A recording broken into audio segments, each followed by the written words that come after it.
Hi, I'm Scott Humphrey with the World Floor Covering Association, and this is Leadership Live. And this week on the lead story, we continue with our focus on the question, what is success and how do you define it?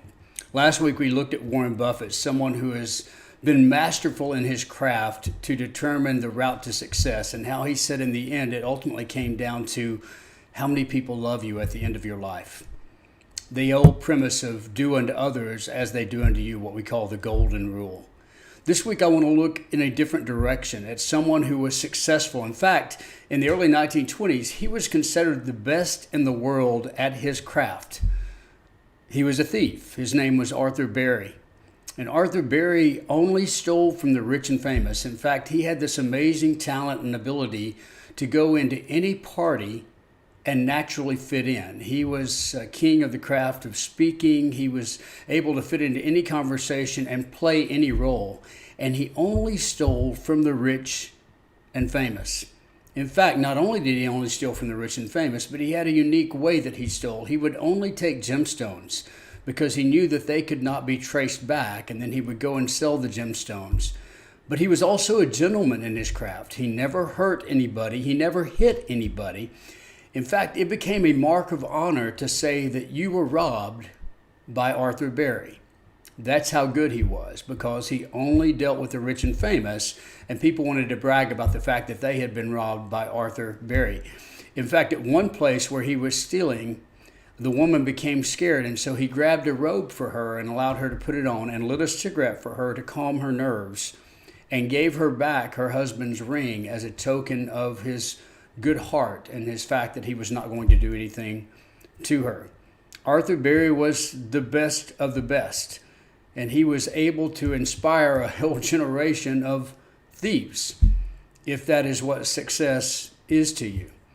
He spent 18 to 25 years in prison, depending on who you read, and when he got out of prison, quietly fit into a small town life where he became a clerk at a store, and he was just living his life without any of the hoopla, and nobody really knew who he was until one day somebody recognized him. And when they recognized Arthur Berry, they contacted all the newspapers, and before long they all came in and they wanted to talk to the great jewel thief, Arthur Berry. And one of them asked him a very interesting question. Do you remember who it was that you stole the most from? I mean, intriguing, right? Because people wanted to be known as a person who was robbed by Arthur Berry. Were you the one that he stole the most from? And Arthur Berry's response to that question is silencing and a little bit scary. Because what Arthur Berry said is something we should all listen to in our pursuit of success. He said, yes, I do. The person that I stole the most from was Arthur Berry. I could have been a stockbroker, a teacher. I could have been a part of success in life and benefited other people. And yet for 20 years, I spent it behind bars being able to have no benefit or value to anyone. Yes, the person I stole the most from was Arthur Berry. When you get to the end of your life and you're evaluating your success, make sure you didn't steal from yourself. Make sure it wasn't all about you, that your focus wasn't just on your success, and for that reason you have no legacy to leave behind. In the end, the importance is that you've impacted the lives of others, that you've given back. Arthur Berry, that's a cool story. So is yours, and probably for a much better reason.